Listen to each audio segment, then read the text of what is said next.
tidak habis-habisnya kami bersyukur, dan senantiasa bersyukur kepada Engkau Tuhan. Sekali-kali Kau tidak pernah meninggalkan kami. Sekali-kali Kau tidak pernah membiarkan kami. Buktinya hari ini kami ada di hadirat-Mu Tuhan. Kami mau dilawati firman Tuhan yang berkuasa mengubah kami Tuhan. Untuk itu Roh Kudus berotoritaslah. Layakkan kami mendengarkan kebenaran firman Tuhan yang mengarahkan kami kepada nilai-nilai kekekalan, bukan nilai-nilai sementara. Untuk itu sekali lagi Tuhan, lembutkanlah hati kami. Kasihani kami. Jangan ada konsep kami, tata nilai kami, worldview, paradigma kami, mengadakan perlawanan terhadap kebenaran. Tolong hilangkanlah itu Tuhan. Sehingga kalau ada kebenaran tidak cocok pada kami, bukan kebenaran yang berubah, tetapi kamilah yang berubah. Dan buat setiap kami tidak terkecuali suka berubah. Maka pendekatan kami dengan iman, kami pulang sangat beda dibandingkan ketika kami tiba. Maka itulah kami menikmati ibadah yang sejati. Berbicaralah. Karena kami sungguh-sungguh memohon di dalam satu nama, Yesus Kristus, Tuhan yang adalah Raja yang patut kami sembah dan kami taati. Dalam nama Yesus, haleluya. Semua yang percaya sama-sama katakan, amin. Tepuk tangan yang keras. Amin, amin, amin. Bapak, Ibu, jemaat sekalian, tolong perhatikan baik-baik. Mayoritas orang Kristen, saya ulangi, mayoritas orang Kristen, bahkan sedihnya mayoritas pendeta hamba Tuhan percaya kepada Yesus bukan seperti pikiran Yesus. Mayoritas, ini penting sekali. Gak banyak orang percaya kepada Yesus menurut Yesus. Ini sangat serius. Saya membutuhkan Bapak, Ibu, anak-anak sekalian punya konsentrasi yang ekstra untuk mendengarkan firman Tuhan. Supaya yang bernilai menurut dunia gak bernilai bagi kita. Halo? Paulus kemarin datang dengan pesawat komersil. Sementara ada anak pejabat naik private jet. Beda tak? Dan dianggap itu nilai. Paulus nginep di tempat pavilionnya kedutaan. Sekarang ada pendeta punya syarat. Kalau diundang aku minimal bintang 5. Pesawat kelas bisnis minimal. Makin jauh orang dari Tuhan. Kalau enggak bicara Yesus, bicara kesederhanaan dan pengorbanan. Catat baik-baik. Makanya yang serius di mata Tuhan, enggak serius di mata orang Kristen. Dan banyak kami pendeta yang bernilai di mata Tuhan, enggak bernilai di mata kami banyak hamba Tuhan dan banyak orang Kristen. Mari kita buka Alkitab kita, Mazmur 32 ayat 1 sampai 5. Mazmur 32 ayat 1 sampai 5. Sebagaimana biasa, saya ajak kita membacanya bergantian. Saya baca ayat yang ganjil, Bapak Ibu baca ayat yang genap. Adapun ayat terakhir ayat 5, kita bersama-sama membacanya. Yang sudah dapat dan mengerti instruksinya, katakan amin. Di bawah judul perikop tentang apa? Kebahagiaan orang yang diampuni dosanya. Ulangi, apa judul perikopnya? Kebahagiaan orang yang diampuni dosanya. Tahu nggak Anda? karya terbesar Kristus bukan supaya jadi pendeta. Tahu nggak Anda? Karya terbesar Kristus bukan supaya banyak mujizat. Bukan. Karya terbesar Kristus bukan supaya kaya. Bukan. Karya terbesar Kristus bukan supaya sekedar mengusir setan. Bukan sekedar itu.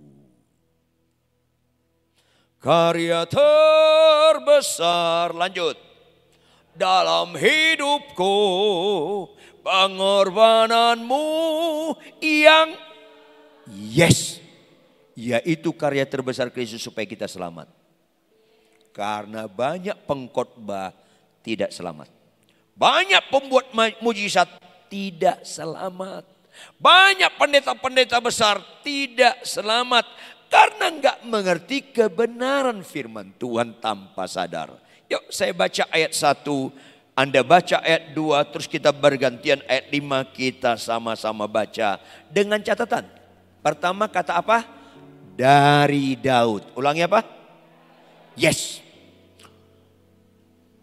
Gak cocok ini ditulis Musa, gak cocok ini ditulis Daniel, gak cocok ini ditulis Abraham, gak cocok ditulis tokoh-tokoh lain. Paling cocok Daud. Dari Daud. Kemudian apa? Nyanyian. Halo. Kalau dalam ibadah gereja, ibadah rutin seperti ini harus lebih banyak firman Tuhan bicara pengajaran daripada mujizat-mujizat. Catat baik-baik. Nanti Anda kira Anda dewasa rohani, padahal tetap kanak-kanak rohani. Lebih menekankan pengajaran, setelah bertobat lahir baru, baptislah mereka dan ajarlah. Maka Tuhan Yesus bilang apa? Barang siapa mau jadi muridku, karena tahap setelah bertobat lahir baru harus jadi murid Kristus. Belajar dengan benar, karena banyak sekarang orang Kristen menangkap yang tidak utama yang disuruh tangkap. Menangkap nilai-nilai yang tidak menentukan. Akhirnya enggak selamat. Ini yang sedang terjadi tanpa sadar. Makanya Bapak, Ibu, Saudara, tolong hargai Anda mendengarkan firman hari ini supaya Anda menangkap yang Tuhan suruh tangkap. Menangkap yang menentukan, yang tidak menentukan gak usah lagi tangkap. Apa itu? Berbahagialah orang yang diampuni pelanggarannya, yang dosanya ditutupi. Ini sayang ini. Tanda baca ditutupi nggak tampil. Padahal itu penting sekali. Yang dosanya ditutupi, tanda bacanya apa? Tanda seru. Karena menentukan. Jadi kalau bisa tampilkan di operator itu harus lengkap tanda bacanya. Yang dosanya ditutupi pakai tanda seru. Itu penegasan karena ini menentukan. Lanjut ayat 2 Bapak Ibu 1, 2 ya.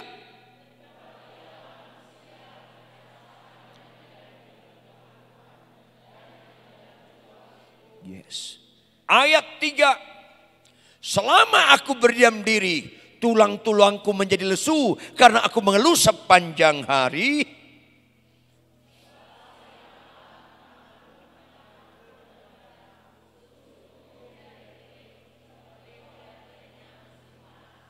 Sama-sama ayat 5. Dosaku kuberitahukan kepadamu dan kesalahanku tidaklah kusembunyikan. Aku berkata, aku akan mengaku kepada Tuhan pelanggaran-pelanggaranku dan engkau. Katakan amin. Tepuk tangan yang keras. Yes. Ini menentukan. Ulangi. Yes. Jawab Bapak Ibu, ada enggak orang Kristen mati masuk neraka? Ada. Ada enggak pendeta mati masuk neraka? Ada, jangan terlalu keras. Kayaknya ada akar pahit Anda ini. Ada. Ada enggak pendeta banyak mujizat-mujizatnya mati masuk neraka? Ada. Karena itu tidak menentukan. Ada nggak doktor teologi mati masuk neraka? Ada. Kenapa? Catat baik-baik. Kenapa? Dosanya nggak diampuni. Ayo dong. Karena dosa diampuni itu menentukan. Khotbah bagus diperlukan gereja, diperlukan ibadah-ibadah. Khotbah bagus diperlukan gereja, diperlukan di ibadah-ibadah. Tapi khotbah bagus kalau dosanya nggak diampuni, selesai. Bahasa roh, pujian, penyembahan, mujizat diperlukan gereja. Tapi itu tidak menentukan. Karena banyak orang melakukan ini tidak lagi ada di surga. Tidak diterima surga. Ini penting sekali. Tanpa disadari. Makanya saya ulangi. Saya membutuhkan konsentrasi ekstra dari Anda. Maka yang menentukan itu. Berbahagialah orang yang diampuni dosanya. Karena itu menentukan. Karena banyak sekarang hamba-hamba Tuhan, pelayan-pelayan tidak lagi diampuni dosanya. Ini penting sekali. Tujuan bagi Yohanes 3:16, karena begitu besar kasih Allah akan dunia ini.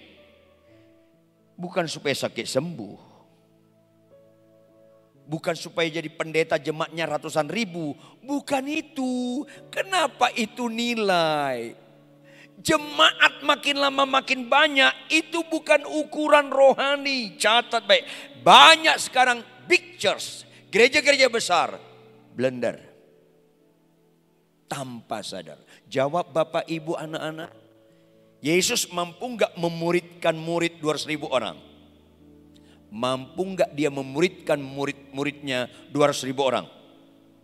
Kenapa 12? Ayolah. Kenapa 12? 12 pun satu yang gugur. Karena enggak menghargai karya terbesar. Enggak menghargai karya terbesar itu. Bicara menyelamatkan. Akhirnya Tuhan bicara kepada hamba-hambanya. Setiap orang bertobat lahir baru. Kerjakan keselamatanmu. Kerjakan keselamatanmu. Untuk dapat pengajaran pemahaman firman yang menentukan. Makanya dipakai Daud untuk menulisnya supaya berbobot yang disampaikan Tuhan nilai ini. Pertama kenapa? Pertama karena kesimpulan kebahagiaan dari dunia ini semuanya ada pada Daud. Semuanya ada pada Daud. Kesimpulan kebahagiaan menurut dunia ini semuanya ada pada Daud. Sayangnya kesimpulan nilai menurut dunia sekarang ikut-ikutan pendeta-pendeta hamba Tuhan. Serupa dengan dunia ini. Sampai-sampai ada orang mengatakan bukti dia diurapi mobilnya ada 4 yang masing-masing harga 6 miliar. Ini kan rusak sekali ini. Saya peringatkan Anda dan saya adalah orang percaya yang bodoh menggunakan berkat Tuhan untuk benda-benda yang mahal-mahal. Itu jadi bodoh. Why? Karena ini gak kita bawa nanti. Makanya Tuhan bilang kumpulkanlah harta yang tidak habis makan ngengat. Berkat-berkat yang saya terima, bagaimana kita makin luar biasa memenangkan jiwa. Yang dimenangkan dimuridkan, yang dimuridkan didewasakan, yang dewasa diutus. Itulah harta yang paling indah. Tapi kalau Anda punya berkat ratusan juta untuk tas, hanya untuk tempat lipstik, untuk tempat handphone, cincin berlian sekian miliar, jam tangan sekian miliar, mobil sekian miliar. Terus Anda memuji nama Tuhan. Bukankah itu menyedihkan hati Tuhan? Karena enggak ngerti nilai. Ku tak membawa apapun juga saat ku datang ke lanjut. Ku tinggal semua pada akhirnya, kenapa kita gunakan berkat-berkat Tuhan itu untuk yang sia-sia, akhirnya kita tinggalkan? Karena enggak memiliki pikiran Kristus. Setiap orang percaya jangan lagi merasa hebat punya mobil mewah. Anda akan sulit mengerti karya terbesar Kristus di kayu salib. Saya ulangi, setiap orang percaya dalam Kristus jangan lagi tertarik dengan barang-barang mewah. Anda menghina Tuhan. Saya lihat ada hamba Tuhan terkenal, mobilnya Daihatsu. Ada hamba Tuhan luar biasa dipakai Tuhan, mobilnya hebat sekali, cuma sekedar Kijang Innova. Bukan gak punya duit dia beli Ferrari, bukan gak punya duit dia beli Lamborghini. Tetapi dia mengerti salib Kristus bukan untuk barang-barang murahan seperti ini. Catat bebek. Karena serupa dengan dunia banyak kita hamba Tuhan. Bapak, Ibu, anak-anak, coba jawab. Mana lebih mahal, televisi atau keset? Jawab yang keras dong. Televisi atau keset? Televisi lebih mahal. Tolong jawab. Mana rumah yang aneh? Saya ulangi. Mana rumah yang aneh? 10 televisinya, 1 kesetnya, atau 1 televisinya, 10 kesetnya. Mana yang aneh? 10 televisinya. Karena gak bicara fungsi, bicara segera harga. Kok ada pendeta anak 1 mobil 11? Ada apa ini? Kekejian bagi Tuhan belum kekejian di mata kita tanpa kita sadari. Akhirnya orang Kristen dan kita banyak pendeta serupa dengan dunia ini. Akhirnya Tuhan bilang banyak yang terpanggil, lanjut. Itu ayat gertakan atau pasti digenapi? Gemetar dong baca ayat itu karena itu pasti digenapi. Gemetar baca itu. Ini penting sekali Bapak Ibu. Oleh karena itu, orang seringkali di dunia ini, termasuk kami pendeta-pendeta, menyimpulkan berkat Tuhan kekayaan. Halo. Berkat Tuhan itu yang paling mulia, bisa mengucap syukur dalam segala hal. Itu berkat Tuhan yang mulia. Kalau kekayaan harta benda yang menjadi nilai, akhirnya kita miskin daya nikmatnya. Miskin daya nikmatnya. Suatu kali kami berlima jadi hamba Tuhan mimpin KKR di Manado. Salah satu pendeta lebih kurang seminggu mau berangkat, salah satu pendeta telepon saya. Salam Pak Ridwan, salam. Bapak ikut kan jadi pembicara KKR di Manado? Iya. Lah kamu kan ikut juga? Iya Pak Ridwan, saya mau tanya Pak Ridwan. Apa itu? Mereka kenal kita gak sih? Maksudnya apa? Mereka kenal kita gak, kita hamba Tuhan kelas atas? Hamba kelas atas. Saya bingung ada konsep orang hamba Tuhan kelas atas.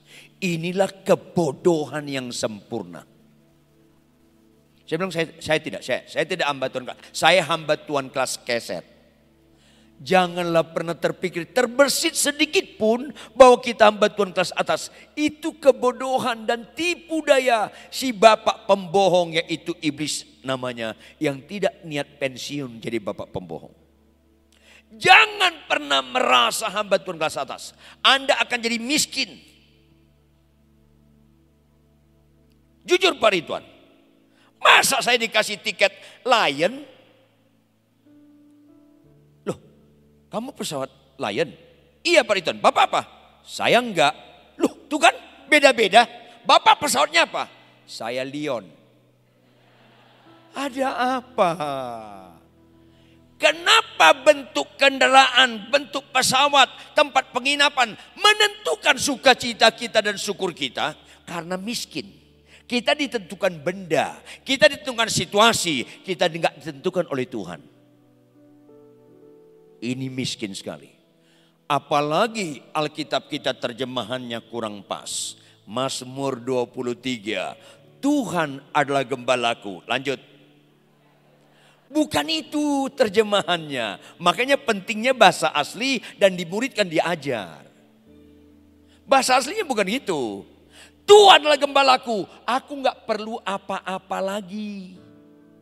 Sehingga Paulus dan Silas bukan di hotel bintang 3. Paulus dan Silas di penjara, dicambuk, didera. Ada Yesus dalam hidup mereka. Sehingga Yesus cukup bagiku. Kesulitan penderitaan tempat kami di penjara, penderitaan sakit fisik, tetap gak membuat kami hilang rasa syukur dan sukacita kami.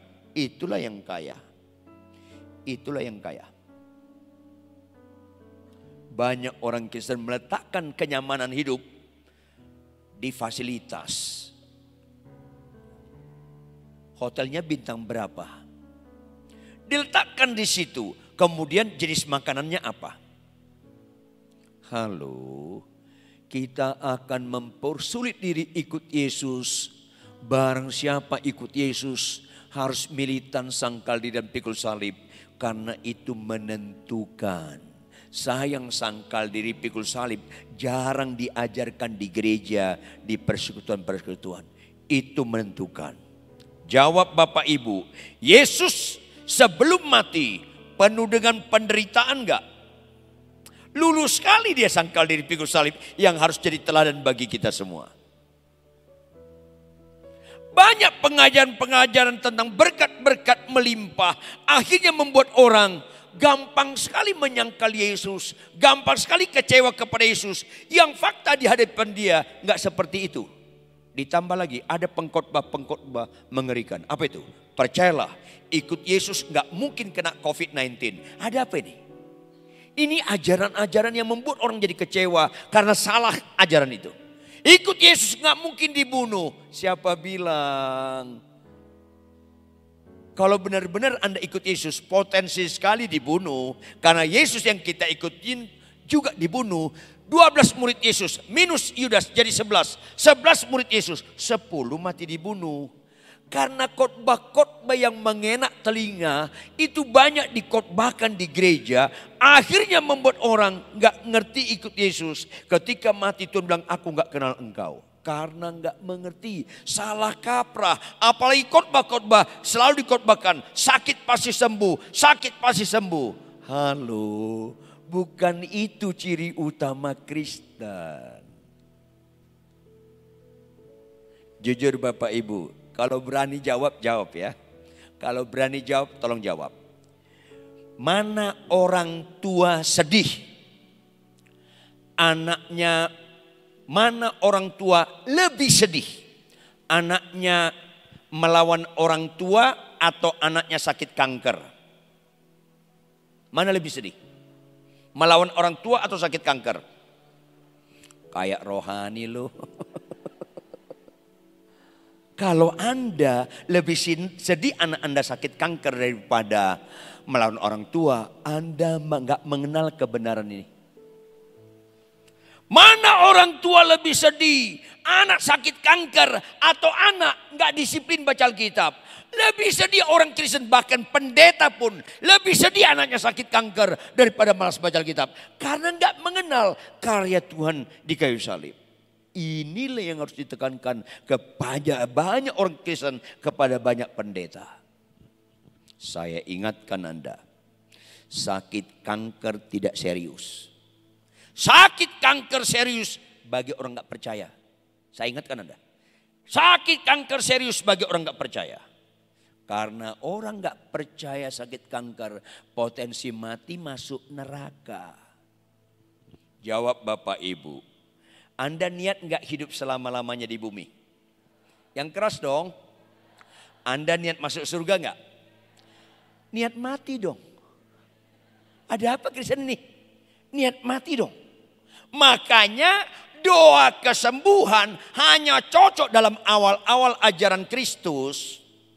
Limit berikutnya doa kesembuhan bukan lagi utama ajaran Kristus. Kesembuhan dialamatkan Tuhan kepada ibu mertua Petrus supaya mereka bertobat dan lahir baru. Kesembuhan diberikan kepada orang buta, orang lumpuh supaya mereka bertobat lahir baru. Langsung ikut Yesus. Kalau udah ikut Yesus itu tidak lagi penekanan. Catat baik-baik. Itu tidak lagi penekanan. Itu yang saya bilang, kalau Anda naik pesawat dari Jakarta ke Singapura, dari Jakarta kemana? Maunya pesawatnya on time atau delay? Kalau kita dipanggil ke surga, maunya on time atau delay? Ada apa nih? Tanpa sadar ajaran-ajaran manusia sedang diajarkan di gereja tanpa sadar. Kalau kita dari Jakarta ke Surabaya, dari Jakarta ke mana? Paling efektif naik pesawat atau jalan kaki? Naik pesawat. Jawab dong. Kalau kita ke surga harus mati dulu. Jangan patokannya Henokh, Elia. Jangan itu patokan. Karena itu gak boleh patokan. Karena itu case. Yesus pun sebelum naik ke surga mati dulu. Kalau kita naik ke surga harus mati. Harus mati. Mana lebih efektif untuk mati? Jawab. Mana lebih efektif untuk mati? Sakit kanker atau bisul? Gak ada masalah. Lebih efektif kita masuk surga karena kita orang percaya. Gak takut lagi kapan mati. Ketika saya mengajarkan begitu, ada seorang pendeta terkenal. Saya gak setuju Pak Ridwan. Kenapa gak setuju? Saya beriman umur saya 120 tahun. Itu bukan iman. Kuantitas bukan arah iman. Kualitas arah iman. Loh, kalau saya beriman, kalau itu iman yang benar, kenapa Yesus tidak mati di kayu salib umur 120 tahun? Ada yang tahu nggak? Jawab dengan keras. Ada yang tahu nggak? Yesus mati umur berapa? 33 something. Lebih muda daripada Anda Bapak Ibu. Menunjukkan umur panjang umur pendek bukan ukuran ajaran kebenaran. Apa yang kau lakukan ketika umurmu panjang atau pendek itu menentukan. Apa yang kau lakukan bukan jumlah umurnya. Tetapi apa yang kau isi di tengah umurmu pendek atau panjang. Itu yang menentukan. Yang setuju tepuk tangan yang keras. Yes, ini penting sekali. Berikutnya. Daud itu sangat kaya. Banyak orang Kristen menganggap kekayaan ukuran. Dunia ini menganggap kalau aku kaya aku bahagia. Jawab Bapak Ibu. Banyak gak orang kaya hidupnya gak bahagia? Banyak banget. Menurut penelitian psikologi Kristen. Lebih banyak rumah tangga yang kaya gak harmonis daripada yang sederhana. Ayo dong. Makanya Tuhan bilang apa? Orang kaya sulit masuk dalam kerajaan surga karena Tuhan tahu di dalam diri manusia, bukan dalam diri Tuhan, bukan dalam diri Tuhan. Di dalam diri manusia, tandingan Tuhan itu uang. Tandingan Tuhan itu uang. Tuhan tahu itu. Makanya Tuhan bilang, orang kaya sulit masuk dalam kerajaan surga. Tegas sekali. Bahkan Tuhan berkata, akar segala kejahatan adalah karena uang ini bisa menyita perhatian kita kepada Tuhan. Sehingga karya terbesar Tuhan kita abaikan. Ini tanpa sadar. Sekarang banyak orang Kristen, bahkan pendeta-pendeta, gembala-gembala berlomba-lomba kaya. Ada apa ini? Kenapa gak berlomba-lomba menyimpulkan Kristen itu penuh kasih. Dan kasih itu identik dengan pengorbanan. Ada apa ini? Ini penting sekali. Apalagi tinggi jabatan.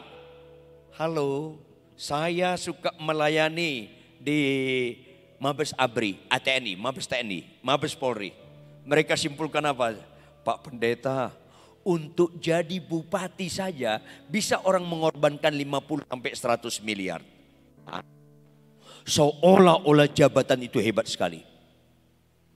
Halo, Daud jabatannya tinggi sekali. Bukan hanya raja, dia raja para raja karena raja bangsa-bangsa lain rutin memberikan upeti kepada dia. Tapi Daud tidak menyimpulkan kebahagiaan itu di jabatan. Sampai ada orang Kristen pindah agama supaya memungkinkan dia dapat bintang 4. Mengerikan. Bapak Ibu, jangan bangga kalau anakmu menang bupati, anakmu, keluargamu menang gubernur, menang jadi presiden, itu bukan nilai. Catat Bebe, itu bukan nilai. Tapi kebanyakan orang Kristen, bahkan pendeta waktu ada partai Kristen di Indonesia, pendeta banyak meninggalkan penggembalaannya supaya jadi anggota DPRD. Supaya jadi anggota DPR dari partai Kristen. Karena nggak ngerti nilai karya terbesar dalam hidup ini. Ini penting. Segala sesuatu yang dikejar manusia untuk bahagia ada pada Daud. Tidak ada pada Abraham, tidak ada pada Nuh, tidak ada pada Ayub, tidak ada pada Daniel, ada pada Daud. Makanya Daud juga pernah mengalami kejatuhan yang mendalam. Kalau dari aspek bobot, kejatuhan Daud dengan Saul sama bobotnya Bapak Ibu. Kejatuhan Petrus dengan Yudas sama bobotnya. Perbedaannya mereka bertobat dan dosa mereka diampuni. Itu kata kuncinya. Halo, yang paling serius dalam hidup ini bukan cacat fisik, bukan kaki kecil sebelah, bukan gak punya anak sampai mati, bukan gak punya mobil sampai mati, bukan gak bisa bahasa roh, bukan gak bisa khotbah, bukan. Yang paling serius hidup ini dosa. Catat Bebek. Tampilkan operator 1 Korintus 15 ayat 3. 1 Korintus 15 ayat 3. Sama-sama kita baca Bapak Ibu. 1, 2, ya. Sebab yang sangat penting telah kusampaikan kepadamu, yaitu apa yang telah kuterima sendiri, ialah bahwa Kristus telah mati karena dosa-dosa kita sesuai dengan kitab suci. Kalau baca Alkitab teliti dan terperinci. Salah satu teliti apa? Alkitab, saya ulangi Bapak Ibu anak-anak muda. Alkitab jarang menggunakan kalimat sangat penting, jarang. Kalau sampai Alkitab menggunakan sangat penting karena itu nilai. Ini dia. Sebab yang sangat penting, ini sangat penting. Ini menentukan. Sakit sembuh nggak sangat penting. Punya mobil nggak sangat penting. Ini sangat penting. Telah kusampaikan kepadamu, yaitu apa yang sangat penting itu? Bahwa Kristus telah mati bukan karena penyakit kita. Kalau Anda baca Yesaya 53 atau kitab yang lain, itu arahnya penyakit rohani itu dosa. Sehingga ada orang sakit disembuhkan Tuhan Yesus, mati tetap masuk neraka karena kesembuhan tidak menyelamatkan. Sebaliknya ada orang sakit kanker, didoakan gak sembuh, didoakan gak sembuh, mati tetap masuk surga karena dosanya diampuni. Ini penting, penyakit tidak menentukan, dosa menentukan. Kristus telah mati karena dosa-dosa kita, ditutup dengan kalimat apa? Sesuai dengan. Yang lain itu gak sesuai dengan kitab suci. Ini yang sesuai dengan kitab suci. Sehingga saya pernah membimbing ada pendeta jemaatnya lebih dari 100 ribu. Jemaatnya lebih dari 100 ribu. Khotbahnya bagus, bahasa rohnya bagus, mujizat-mujizatnya banyak.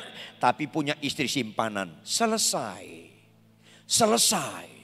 Bahasa roh bukan ukuran rohani. Bisa khotbah bukan ukuran rohani. Bukan ukuran rohani itu. Mujizat-mujizat bukan ukuran rohani. Dosamu diampuni. Itu ukuran rohani. Tampilkan operator Lukas 10 ayat 20. Tolong Bapak Ibu baca ayat ini supaya kita berubah cara sudut pandang konsep rohani yang benar. Lukas 10 ayat 20, sama-sama baca Bapak Ibu. 1, 2, ya.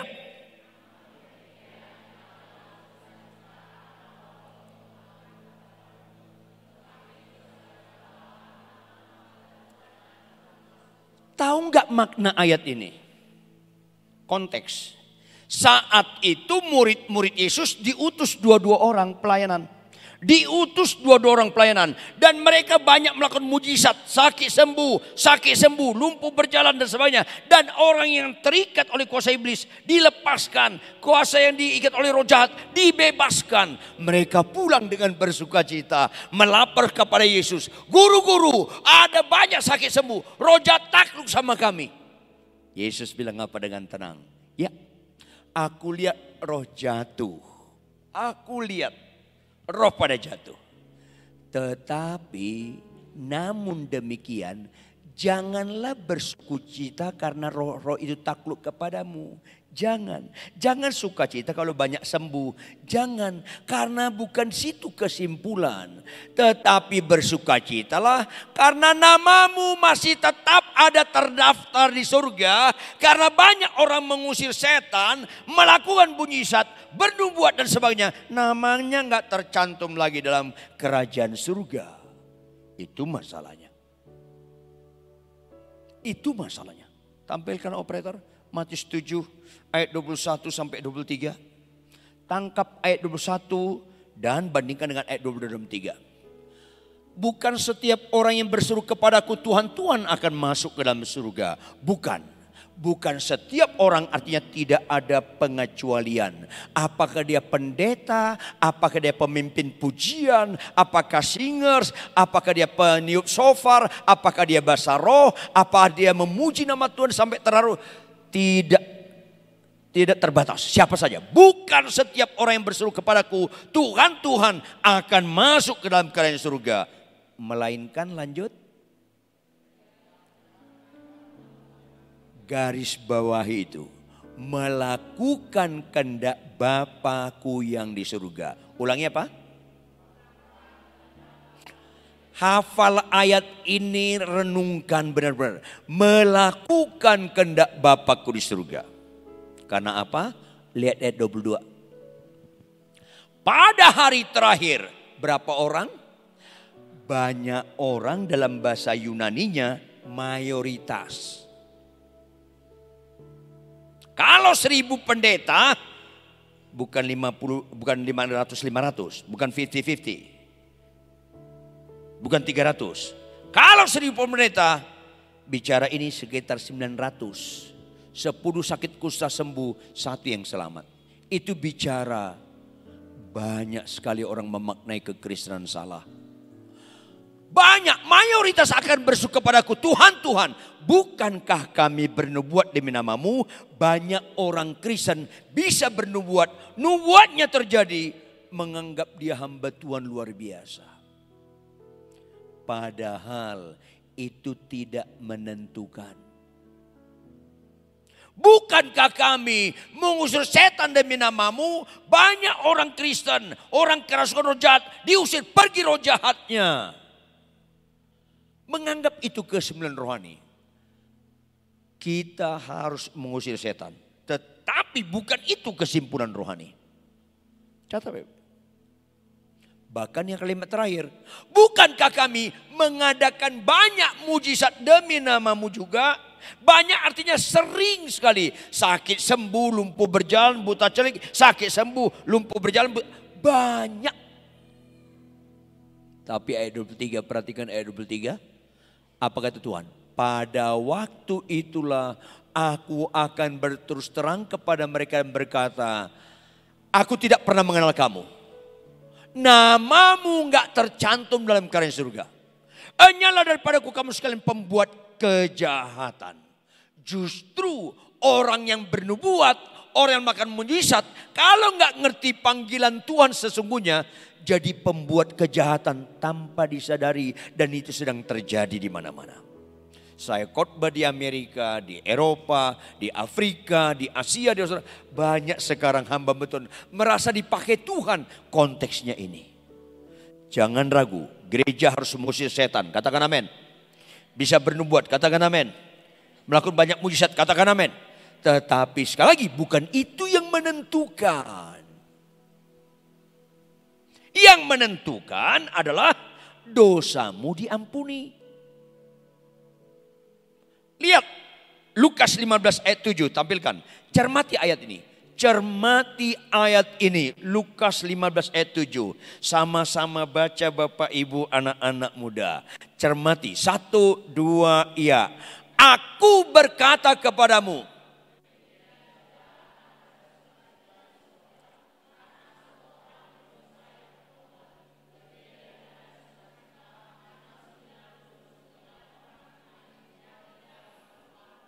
Saya ajarkan Anda dengan teliti.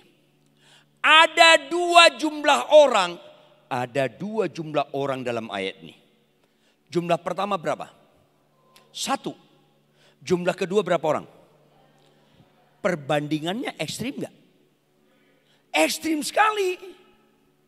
Ekstrim sekali. Dan ini sedang terjadi di Jakarta, di Surabaya, di Bandung, di Semarang, Ujung Pandang, di Medan, di London, di Los Angeles, di New York, di Kairo, di banyak kota-kota besar. Tahu nggak? Tolong Bapak Ibu lihat 99 ini orang yang bagaimana? Orang benar. Halo, orang benar. Orang benar. Yang satu orang nggak disebut orang benar, tetapi orang berdosa yang bertobat. Ini apa? Orang benar yang tidak. Ayo dong, siuman dong. Ini keras sekali. Siapa 99 orang benar yang tidak memerlukan pertobatan? Ini sarkas. Do you know sarkas? Teguran Tuhan yang sangat mengerikan kepada banyak kami pendeta hamba Tuhan. Jawab Bapak Ibu, jujur. Jawab Bapak Ibu. Mana orang lebih gampang ditegur? Jemaat biasa berdosa atau pendeta terkenal berdosa? Mana lebih gampang ditegur? Ngerti? Sekarang banyak sekali hamba Tuhan main dalam dosa, ditegur malah marah. 99 orang benar tidak memerlukan pertobatan. Sekarang lagi banyak mempertontonkan kehinaan salib Kristus. Dianggap itu hina. Ayo dong Bapak Ibu, siapa di antara Anda mempunyai sikap membuat orang gak berani menegur Anda? Malanglah nasib Anda bapak-bapak, sikap Anda itu membuat istri Anda sulit menegur Anda.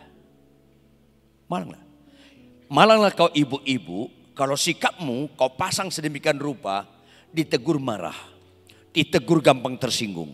Berbahagialah Anda Bapak Ibu, apakah hamba Tuhan, worship leader, kalau Anda ditegur langsung siap menerima teguran. Sekarang ini makin sering jadi worship leaders, makin sering jadi singers, makin sering jadi penari-penari di gereja, makin sering jadi main musik, makin banyak jadwal khotbah, makin sulit ditegur. Dan sekarang banyak mempertontonkan ini. Jangan kebisaan kita bernubuat. Jangan kebisaan kita memenangkan jiwa. Jangan kebisaan kita mendoakan orang sakit sembuh. Membuat kita sulit ditegur. Catat baik-baik. Itu kenyataan 99 orang benar yang gak memerlukan pertobatan. Sedang terjadi sekarang. Karena disimpulkan kerohanian itu jadi pendeta terkenal. Pendeta terkenal bukan ukuran rohani. Ayo dong Bapak Ibu. Rocky Gerung terkenal gak? Rocky Gerung terkenal gak? Terkenal bukan ukuran rohani. Fadlizon terkenal enggak?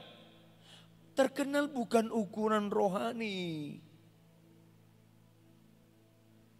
Saya berapa kali kasih seminar kalangan pendeta-pendeta di kota-kota besar di beberapa negara. Jangan-jangan hamba Tuhan di pedalaman yang jemaatnya 20 orang, 30 orang lebih rohani daripada pendeta-pendeta kota yang gereja-gerejanya besar yang sombongnya mengerikan. Beberapa pendeta terkenal kalau saya sebut namanya Anda tahu. Kemana-mana ada bodyguard, ada tukang pukul. Ada tukang pukul, 2 orang polisi, 1 orang TNI, beberapa orang kayak preman bertato. Ada apa ini? Pendeta sekarang ada begitu. Tapi doanya apa? Malaikat berpasukan mengelilingi menjaga kita. Kok malaikat bertato? Ada apa ini? Dan itu dianggap hamba Tuhan hebat. Ada apa ini? Kok Yesus ditangkap Petrus ngambil pisau potong, ditegur Tuhan. Stop. Jangan kau jaga aku. Gak boleh lakukan itu. Diambil tinggal tempel. Karena yang mengandalkan tukang pukul bodyguard itu penyesat itu. Ayo dong, sekarang di akhir zaman harus berani supaya 99 ini berkuranglah yang gak memerlukan pertobatan. Saya ulangi, 99 ini berkuranglah yang tidak memerlukan pertobatan. Yang memerlukan bertobat makin banyaklah, termasuk Anda dan saya. Yang setuju tepuk tangan yang keras. Yes, jangan sampai kita tidak memerlukan pertobatan. Karena banyaknya jadwal kita khotbah, banyaknya mujizat, banyaknya nubuat terjadi, makin sulit kita ditegur. Ini sedang terjadi. Saya bilang sama istri saya, anak saya, jemaat saya, kalian jahat sekali kalau saya salah kalian gak tegur. Sekali lagi, jangan sikap-sikap kita, penampilan kita membuat orang gak berani menegur kita.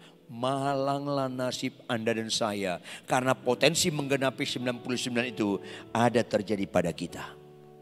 Penting sekali. Karena enggak menghargai dosa diampuni. Karena enggak menghargai salib Kristus. Seorang pendeta ketahuan punya isi simpanan, ditegur malah galak. Galak. Apaan? Bapak enggak kenal saya? Marah besar. Halo, saya ngomong sama para pendeta-pendeta, kalau rohaniwan sombong, kalau rohanian jatuh dalam dosa, lebih ngeri daripada iblis. Iblis kita tengking lari. Hamba Tuhan jatuh dalam dosa kita tengking, balik nengking. Balik nengking. Halo, saya ulangi, berbahagialah kita Bapak Ibu di tengah-tengah pelayanan masih memberi diri untuk ditegur. Berbahagialah kita. Sekali lagi, jangan gelar-gelar teologi ya, jemaatnya yang ratusan ribu, jangan banyak pelayan di mana-mana, membuat sulit kita ditegur. Catat baik-baik. Alkitab mencatat, tidak ada tokoh Alkitab yang tidak pernah jatuh. Termasuk Abraham, termasuk Daud, termasuk Paulus, termasuk Petrus. Jangan ada di antara kita, sikap-sikap kita membuat orang gak berani menegur kita. Jangan reaktif yang begitu marah kalau ditegur. Kalau Anda ditegur masih gampang tersinggung, Anda mengerikan Bapak Ibu. Saya ulangi, kalau Anda ditegur gampang tersinggung, Anda mengerikan. Karena kebisaanmu khotbah, kebisaanmu bernubuat, kebisaanmu melakukan mujizat, bisa Tuhan bilang, aku gak kenal engkau. Berbahagialah, namamu tercantum dalam kerajaan surga, sejajar dengan berbahagia, dosamu masih diampuni. Salib Kristus itu bicara penyelesaian dosa. Salib Kristus tidak bicara apakah kita hebat khotbah atau tidak. Bukan itu bicaranya. Salib Kristus supaya dosa-dosa kita diampuni, jangan berbuat dosa lagi. Tampilkan operator Kejadian 2 ayat 16 sampai 17. Kejadian 2 ayat 16 sampai 17. Sama-sama kita baca Bapak Ibu. Kejadian 2 ayat 16 sampai 17. 1, 2, ya. Lalu Tuhan Allah memberi perintah ini kepada manusia.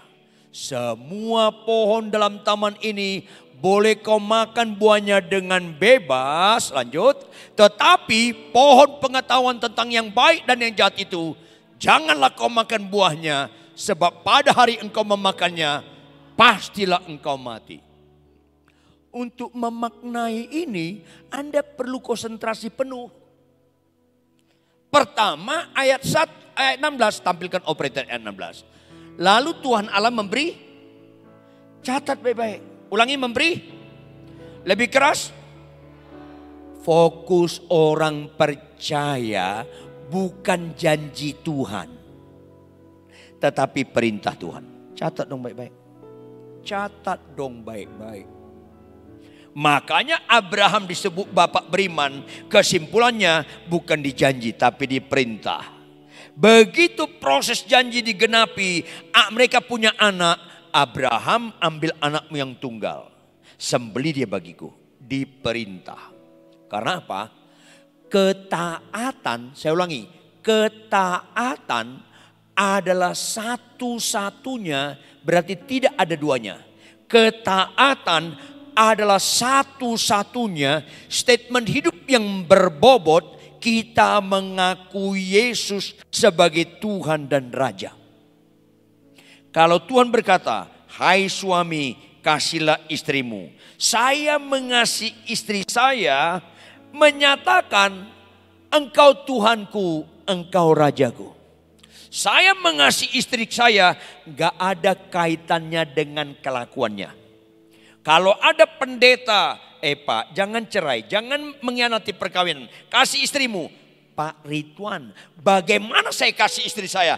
Dia cerewet. Itu kebodohan.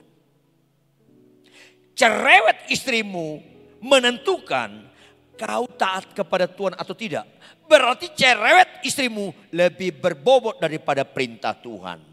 Orang mengasihi istrinya tunduk pada suaminya. Kalau tergantung kelakuan orang lain, kelakuan pasangannya, itu menolak Tuhan. Catat baik-baik. Keabsolutan taat kepada Tuhan, itulah satu-satunya menunjukkan dosa kita sudah diampuni. Catat baik-baik. Ketaatan itulah gambaran dosa diampuni. Karena apa? Ayat 17. Apa arti 17? Pohon pengetahuan yang tentang yang baik dan jahat itu janganlah kau makan buahnya. Sebab pada hari engkau memakannya. Artinya kalau kau tidak taat pastilah kau mati. Itu artinya ketidaktaatan adalah statement hidup yang berbobot. Kita menolak Tuhan. Catat baik-baik dong. Kalau kau nggak taat tunduk pada suami, kalau kau nggak taat mengasihi istri bagaimanapun kelakuan pasanganmu, kalau anak-anak tidak taat menghormati orang tua, itu ngeri sekali dibandingkan sakit kanker. Karena kalau kau nggak taat, kau mati. Kau nggak mengasihi istrimu, kau mati. Kau tidak tunduk pada suami, kau mati. Kau nggak menghormati orang tuamu, kau mati. Arti mati, tidak ada namamu tertentu dengan surga. Ini penting. Gereja itu bukan soal nubuat. Gereja itu bukan soal sakit sembuh. Soal ketaatan.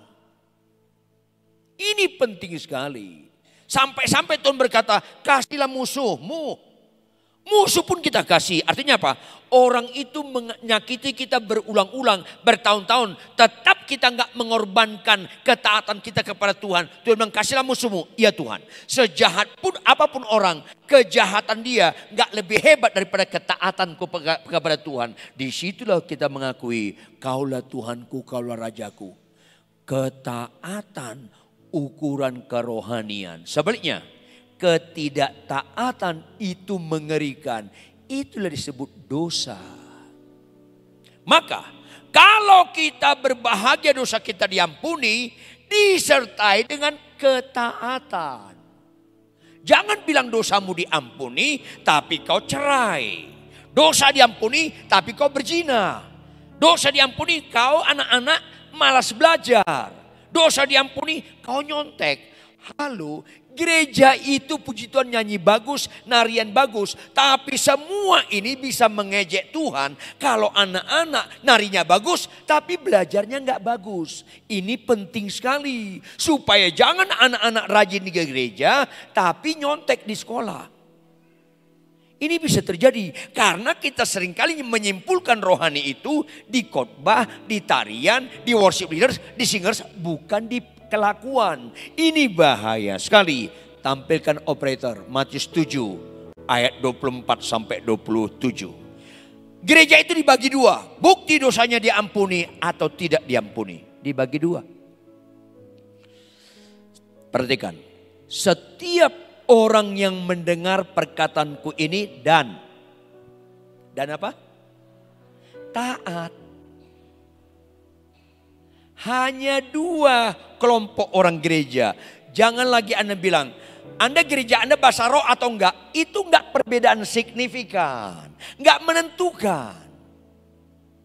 Anda gereja Anda tepuk tangan atau tidak. Itu tidak menentukan. Pendeta Anda sekolah teologi atau tidak? Itu tidak menentukan. Yang menentukan ini, setiap orang yang mendengar perkataanku ini dan melakukannya. Ia sama dengan orang yang bijaksana yang mendirikan rumahnya di atas batu.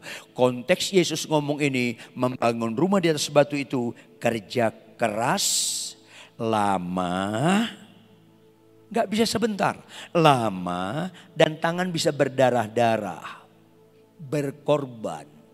Jadi orang yang menghargai pengampunan Tuhan harus mau jadi pelaku firman Tuhan. Walaupun rasanya gak nyaman, sakit hati, rasanya menderita, tapi kita tetap mau berjuang jadi pelaku. Istri tetap maki-maki, marah tetap kita pelaku. Suami kasar kita tetap pelaku, ibu-ibu tetap pelaku. Itu bicara ini. Ini yang menghormati salib Kristus. Maka lihat ayat 25. Turunlah hujan, datanglah banjir, lalu angin melanda rumah itu, lanjut. Tetapi rumah itu tidak rubuh sebab didirikan di atas batu. Makin cerewet istri kita, bapak-bapak, kita nggak rubuh, tetap kita mengasihi. Loh, kalau istri bapak cerewet sampai mati, biarpun dia cerewet sampai mati, Tuhan berkata kepada saya, hai suami kasih istrimu, cerewet istri saya, gak berbobot merubah firman. Tetap saya kasih, gak rubuh saya. Itu Kristen. Itu menghargai pengampunan dosa. Pengampunan kepada ketidaktaatan. Taat jangan dikorbankan. Bagaimanapun kelakuan suamimu ibu-ibu, tetap tunduk pada suami. Jangan rubuh. Itu bagian lain, ayat 26. Lihat ayat 26. Tetapi apa berikutnya? Berarti orang ini orang gereja atau bukan? Karena sama-sama mendengar. Bisa dia pendeta, bisa juga dia melakukan banyak mujizat, bisa jadwal khotbahnya banyak, KKR-nya banyak, bisa. Bedanya apa? Dan tidak hanya dua dibagi dua gereja itu. Bukti dosa kita diampuni, artinya ketidaktaatan kita diampuni karena dosa sama dengan tidak taat.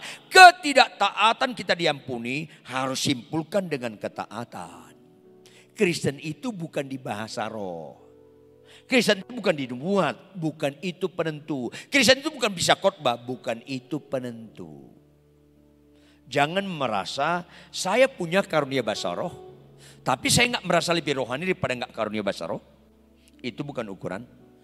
Yang ukuran kita pelaku atau tidak pelaku. Itu bukti karya terbesar dalam hidup harus dipelaku. Hanya pelaku firman yang menghormati Yesus sebagai Tuhan dan Raja. Di luar itu enggak. Ini penting. Ini enggak pelaku. Lihat berikutnya. Ayat 26 operator. Ia sama dengan orang yang bodoh. Lanjut. Bandingkan tadi mendirikan rumah di atas batu dengan di atas pasir. Kalau di atas pasir dengan di atas batu, mana paling cepat selesai rumahnya? Di atas pasir, tinggal nancap-nancap aja. Jadi langsung. Kalau batu itu berhari-hari dibor. Karena ngomong batu itu di Timur Tengah, batunya batu karang. Keras sekali batu karang di sana. Nggak ada alat canggih bor, nggak ada alat canggih alat-alat berat, nggak ada. Manual semua. Kerja keras. Maka musuh orang percaya, musuh orang yang dosanya diampuni, malas. Itu musuh besar tuh. Sampai Tuhan keras sekali berkata, hai pemalas kau teman si perusak. Perusak itu iblis. Pemalas itu sama dengan teman kerja si iblis. Jadi bapak, ibu, anak-anak, dosa salah satu yang jahat di mata Tuhan, pemalas. Kerja keras. Lain dengan rumah di pasir. Akibatnya apa? Ayat 27. Perhatikan. Masalah orang benar pelaku firman. Dengan masalah dengan orang yang gak benar gak pelaku firman. Masalah yang menghayati dosa pengampunan dan senantiasa meminta ampun, bertobat senantiasa. Dengan orang yang tidak bertobat, masalahnya sama. Lalu datanglah hujan dan datanglah banjir. Ayat 25 juga begitu. Datanglah hujan dan datanglah banjir. Jadi jangan mau terima ajaran. Orang percaya nggak mungkin sakit kanker. Tetap bisa mungkin. Orang percaya nggak mungkin jatuh pesawatnya. Siapa bilang? Masalah orang benar dengan orang nggak benar sama. Yang beda responnya. Kalau saya pernah pesawat tergoncang, udah darurat, saya bilang sama Tuhan, Tuhan berikan aku menyatakan kebenaran pada orang pesawat sini. Kalaupun kami jatuh, aku tahu fisikku ke bawah, rohku ke atas. Tidak ada masalah. Stefanus dilempari batu, sama kesulitannya sakitnya, tapi mukanya kayak malaikat. Bisa nggak kita tetap kokoh, pesawat kita jatuh, muka kita tetap malaikat dan berkata, Bapak Ibu pesawat ini akan jatuh, ayo hanya Yesus juru selamat, percayalah sebelum kita mati, percayalah. Masih sempat nggak kita memberitakan Injil ketika pesawat itu menuju jatuh ke laut? Ini penting supaya jangan kita salah memaknai. Kalau kekristenan itu identik dengan pesawat nggak jatuh, identik dengan nggak dibunuh. Ketika kejadian itu tidak ada, Anda akan undur dan Anda akhirnya menolak Tuhan tanpa sadar. Masalahnya sama. Angin melanda rumah itu kepada orang benar juga angin melanda rumah itu. Bedanya respon, reaksi. Ini penting.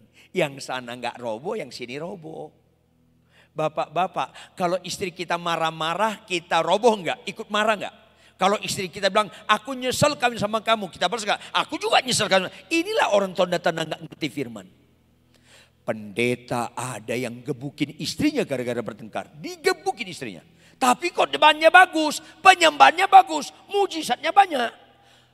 Yang seringkali disimpulkan rohani. Kagak, itu bukan ukuran rohani. Ukuran rohani ini gereja, pendeta, orang percaya dibagi dua. Bukti dosamu diampuni, ketidaktaatanmu diampuni, maka taatlah.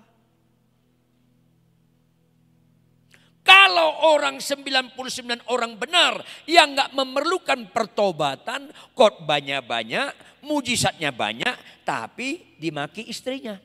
Khotbahnya banyak, jemaatnya banyak, tapi berzinah kepada perempuan lain.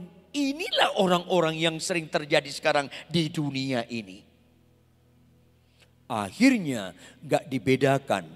Hamba Tuhan yang diurapi itu tergantung penyembahan, tergantung mujizat. Enggak, tergantung Anda pelaku atau tidak pelaku. Itu yang menentukan. Itu yang menentukan. Ini penting sekali. Makanya bapak-bapak, ibu-ibu, salah satu goyahnya iman Anda adalah Anda lebih percaya kuasa Tuhan daripada pribadi Tuhan. Tangkap lagi. Tadi nyanyinya apa? Imanku percaya kuasanya. Halo, itu lagu kurang rohani karena nggak mengerti. Kalau Anda percaya kuasa Tuhan, tapi nggak percaya pribadi Tuhan, Anda nggak ngerti dosamu diampuni. Ayo dong. Bukankah Matius 7 ayat 22-23, Tuhan, kami bernubuat, kami ngusir setan, kami melakukan banyak mujizat. Bukankah itu indikasi mereka percaya kuasa Tuhan? Mereka percaya kuasa Tuhan, tapi nggak percaya pribadi Tuhan. Itu sekarang gak bisa dibedakan banyak gereja-gereja. 10 orang sakit kusta. Bapak ibu anak-anak muda perhatikan. 10 orang sakit kusta. Jawab. Berapa yang percaya Yesus punya kuasa menyembuhkan mereka? Semua percaya kuasa menyembuhkan. Halo, ini karena gak mau belajar. Akhirnya lagu kayak rohani padahal gak rohani sampai di Tuhan. Halo. 10 orang sakit kusta, semua percaya akan kuasa kesembuhan Tuhan. Jawab, berapa yang sembuh? Yang keras dong. Lebih keras dong. Yes. Berapa yang mulai mempersembahkan hidupnya supaya dia mempercayakan dirinya pada pribadi Tuhan? Satu. Maka orang percaya pada kuasa Tuhan bisa khotbah. Bisa mujizat, bisa penyembahan, bisa ngusir setan. Tapi karakternya tidak berubah. Sombong, pemarah, bisa mukul istri. Sulit ditegur. Karena dia percaya kuasa Tuhan tapi gak percaya pada pribadi Tuhan. Ini penting sekali Bapak Ibu. Supaya jangan Anda percaya kepada kuasa Tuhan bukan pada pribadinya. Ini penting. Maka orang percaya pada pribadi Tuhan, ada proses, catat baik-baik, catat baik-baik. Aku makin berkurang, Yesus makin bertambah. Aku makin berkurang, Yesus makin bertambah. Aku makin berkurang, Yesus makin bertambah sampai titik. Enggak berkurang lagi Bapak Ibu, tetapi hidupku bukan aku lagi, melainkan Kristus dalamku, yaitu karakter Kristus yang disimpulkan dalam buah roh. Itu mulai hilang di kalangan para pendeta dan hamba Tuhan. Mulai hilang di kalangan para pendeta dan hamba Tuhan. Catat baik-baik. Catat baik-baik. Iblis belum pensiun. Dia buat bagaimana kaya rohani. Semakin sulit kita lihat itu salah, makin canggih pekerjaan setan. Semakin sulit kita lihat itu gak salah, makin canggih pekerjaan setan. Itu yang saya bilang, dengar baik-baik. Kalau ada orang kesurupan di lantai ini, menggelepar-gelepar, matanya mendelik, mulutnya berbusa, suaranya serem. Catat baik-baik. Itu kesurupan, roh jahat pangkat kopral, kelas rendah. Kelas rendah itu karena gak pinter nyamar. Langsung ketahuan ini kerasukan roh jahat karena kelas rendah. Halo, kalau bisa khotbah saya, bisa bernubuat, bisa penyembahan, bisa bahasa roh, bisa mendoakan orang sakit sembuh. Tapi misalnya Anda gak tahu, saya punya istri simpanan tanpa Anda tahu. Itu kesurupan pangkat jenderal. Catat baik-baik. Orang bisa Anda bohongi, Tuhan gak bisa Anda bohongi. Kalau ada di sini Bapak Ibu anak-anak muda aktif pelayanan, masih suka buka situs porno, masih suka berzina, masih suka lesbian, homoseks, itu mengerikan sekali. Catat baik-baik. Masih suka melawan orang tua, maki-maki papa mamanya, Anda sedang ditipu setan. Jangan lihat rohani saya saat khotbah. Lihat rohani saya ketika mobil saya dipepet orang.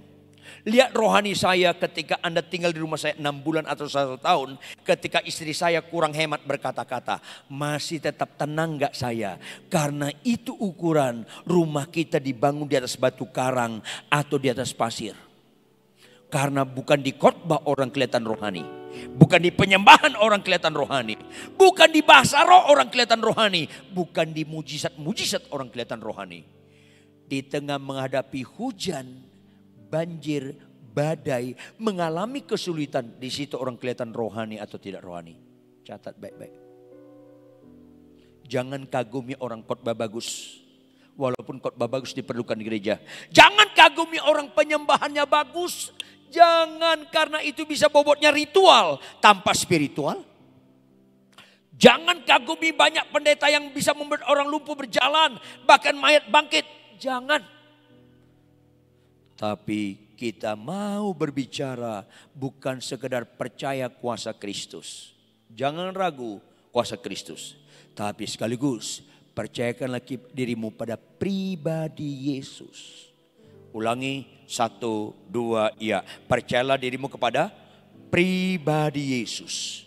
Kelihatan rendah hati, sederhana, suka berkorban, tidak memperkaya diri, tapi bagaimana Injil semakin indah diberitakan, itu sekarang di akhir zaman mulai hilang. Kita tutup. Buka Markus 1 ayat 42 operator. Kita tutup. Buka Markus 1 ayat 42 operator. Yuk, satu orang, kita sama-sama baca ayat ini. Markus 1 ayat 42. 1, 2, ya.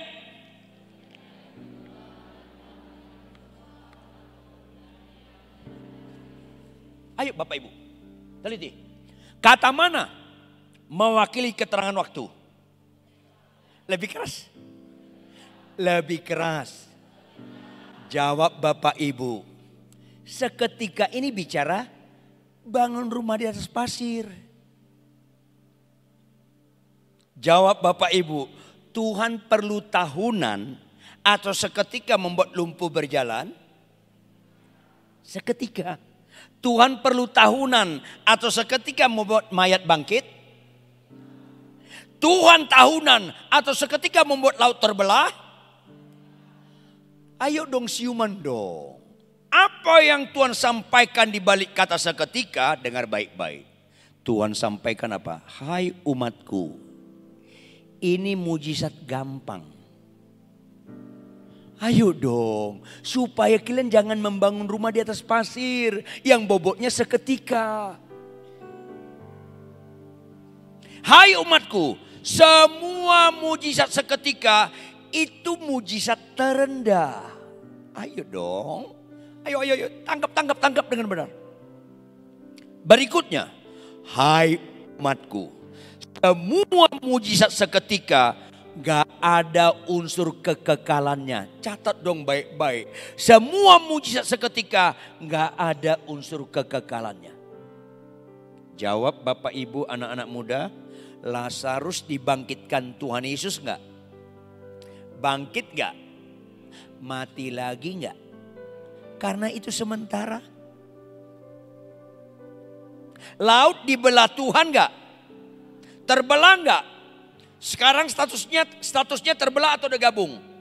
Itu sementara, jangan lagi kagumi yang begitu. Makanya saya bingung, ada pendeta mati didoakan bangkit, didoakan bangkit. Ini kan gak mengenal Yesus orang-orang seperti ini. Ini gak mengenal Yesus karena gak mengerti kebenaran. Itu sekarang banyak karena itu dianggap nilai. Halo, siumanlah kita. Bersyukurlah Anda mau dengar firman seperti ini. Halo, yang bangkit pun mati lagi. Laut terbelah gabung lagi. Ibu-ibu tolong jawab dengan jujur. Ibu-ibu tolong jawab dengan jujur. Ada enggak perintah Tuhan, hai istri tunduklah pada suami? Jawab ibu-ibu yang keras. Sekarang jawab lebih keras lagi. Istri tunduk pada suami. Itu pelajaran seketika atau tahunan? Terima kasih untuk kejujurannya. Tahu nggak artinya? Istri tunduk pada suami jauh lebih sulit daripada mayat bangkit. Ayo dong, dengar baik Bapak Ibu, dengar baik-baik. Kalau Anda lebih kagum lihat mayat didoakan bangkit daripada melihat seorang istri tunduk pada suami, Anda nggak kenal Yesus Kristus. Anda tidak kenal Yesus Kristus. Kalau Anda lebih kagum mayat di rumah duka didoakan bangkit daripada seorang istri tunduk pada suami, Tuhan sedih sekali lihat Anda. Dan di Amerika, di Brasil, di Meksiko, di beberapa negara di benua Afrika, di Australia, di beberapa negara di Afrika, di Eropa, di Asia, sekarang lebih suka sakit sembuh mayat bangkit daripada perubahan kelakuan. Ditipu setan kita semua. Catat, lumpuh berjalan seketika, buta celik seketika, mayat bangkit seketika, laut terbelah seketika. Bahkan Tuhan bilang, jadilah bumi, langsung jadi. Jadilah bintang, ya, itu semuanya akan lenyap. Langit dan bumi akan lenyap. Tapi manusia diciptakan, jadilah enggak. Dibentuk sedemikian rupa melalui proses waktu, ditiup rohnya. Karena itu Yesus mati bukan untuk bumi. Yesus mati bukan untuk matahari. Yesus mati bukan untuk mobil Ferrari. Yesus mati bukan untuk barang-barang mewah. Yesus mati untuk manusia. Supaya manusia itu menikmati karya terbesar. Dosa kita diampuni. Makanya Bapak Ibu, jangan ada di antara kita. Saya ulangi. Jangan ada di antara kita tidak memerlukan pertobatan. Jangan. Sehebat apapun kita dipakai, jangan pernah kemampuan kita dipakai jadi pendeta terkenal, itu kita simpuli rohani. Tidak. Kesimpulan rohani, nama kita tetap ada dalam kerajaan surga. Dosa kita tetap diampuni. Sehebat apapun plan kita, tetap kita membuka diri ditegur. Bahkan kadangkala kata Mazmur, bebaskanlah aku dari dosa-dosa yang gak kusadari. Kadangkala ada sikap kita gak sadar kita dalam dosa. Maka tiap malam saya selalu berkata, Tuhan, bisa saja aku tadi berbuat dosa tanpa kusadar. Ampuni aku Tuhan. Jangan sampai kita 99 orang benar yang gak memerlukan pertobatan. Adapun kita jadi gembala, jemaat kita mulai banyak mujizat. Bukan itu nilai. Nilai itu jika satu orang saja bertobat, seisi surga bersorak-sorai. Sorak-sorai surgawi tidak diletakkan banyak tidaknya jemaat Anda. Sorak-sorai surgawi tidak diletakkan kepada banyaknya mujizat. Sorak-sorai surgawi terletak kepada kita senantiasa memerlukan pertobatan. Ini penting sekali. Kita tutup, bangkit berdiri, kita baca Mazmur 32. Ayat terakhir yang kita baca tadi, ayat 5. Ayat 5. Sama-sama kita baca Bapak Ibu. 1, 2, ya. Dosaku kuberitahukan kepadamu dan kesalahanku tidaklah kusembunyikan. Aku berkata,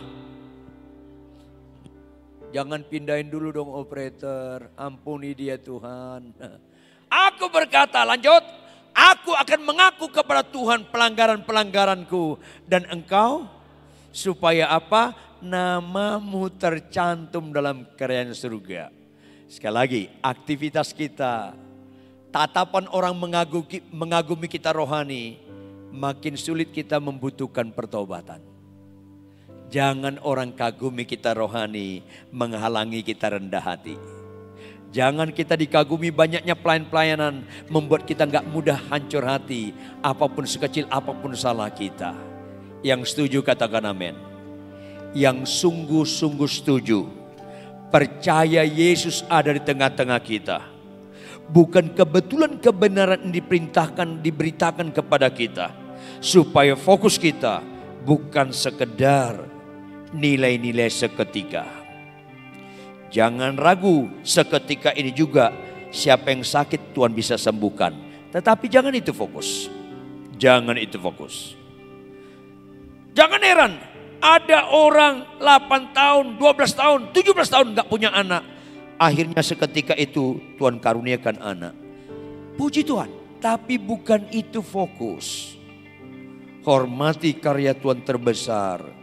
Dia datang untuk memikul dosa dan kejahatan kita. Supaya kita tidak kompromi dengan dosa dan kejahatan. Supaya kita tidak pernah berlambat-lambat mengakui dosa kita. Supaya kita jangan sampai ada potensi tidak memerlukan pertobatan. Pulanglah dari tempat ini. Hormati karya Kristus di kayu salib. Dengan jangan berbuat dosa lagi. Dan kalau berdosa, jangan paksa orang lebih dahulu bertobat. Tapi lebih dahulu kita bertobat. Jangan nuntut orang berubah. Tetapi lebih dahulu kita berubah. Baiklah kita satu orang yang memerlukan pertobatan. Sampai kematian menjemput kita. Yang setuju katakan amin. Yang sungguh-sungguh setuju, angkat tangan kananmu tinggi-tinggi. Jangan ikut-ikutan. Angkat tangan kananmu tinggi-tinggi. Ambil keputusan. Aku tetap memerlukan pertobatan. Sampai garis akhir, aku tetap memerlukan pertobatan. Bahkan seringkali ada dosa-dosa yang gak kusadari. Oleh karena itu, tetap aku memiliki tingkat kesadaran tinggi untuk memerlukan pertobatan. Sehebat apapun kau pakai aku Tuhan di mata manusia. Sehebat apapun khotbah, mujizat-mujizat yang dikagumi manusia. Tuhan tolong, jangan sampai aku tidak memerlukan pertobatan. Sehingga Tuhan, melalui kebenaran ini, siapapun kami tidak pernah lupa. Berbahagialah nama kami masih tercantum dalam kerajaan surga. Saya akan berdoa buat Anda, tetap Anda angkat tangan tinggi-tinggi.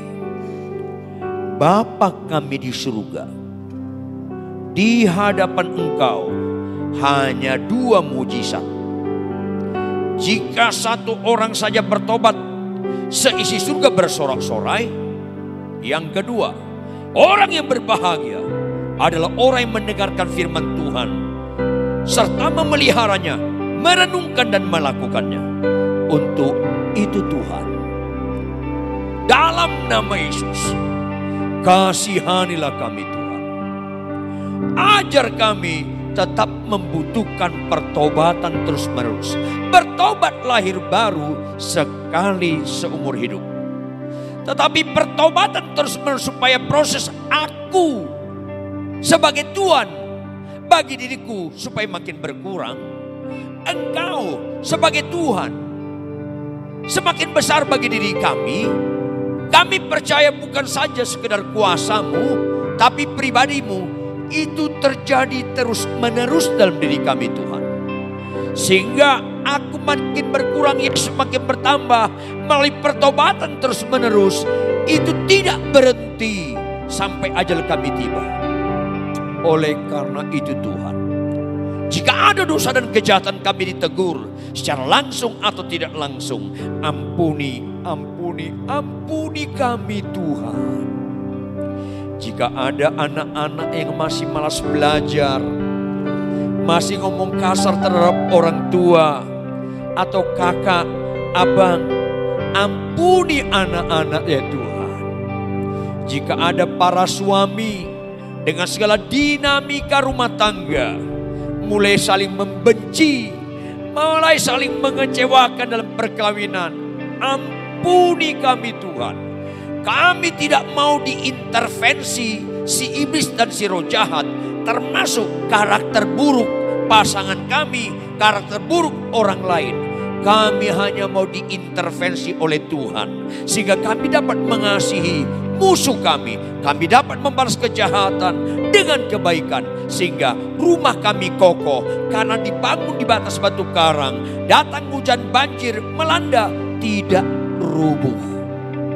Oleh karena itu Tuhan, terjemahkan lebih lanjut kebenaran firman ini dengan segala kekayaan maknanya, lebih daripada hamba-Mu yang sederhana ini dalam menguraikannya. Materaikan dalam kami masing-masing. Jadikan kami menjadi pelaku-pelaku firman di tengah-tengah kami pelayanan. Pelaku-pelaku firman Tuhan, di tengah-tengah ada nubuat, di tengah-tengah ada mujizat, di tengah-tengah memimpin pujian, di tengah-tengah kami menari altar, jadi singer, worship.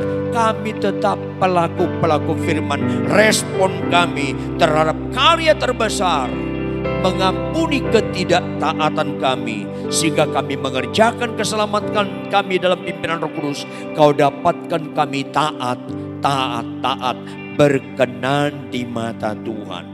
Itulah mujizat tertinggi, memaknai karya agung-Mu di kayu salib, mati dikuburkan, turun dalam kerajaan maut, pada hari ketiga bangkit, dan akhirnya naik ke surga. Senangkanlah hati-Mu Tuhan.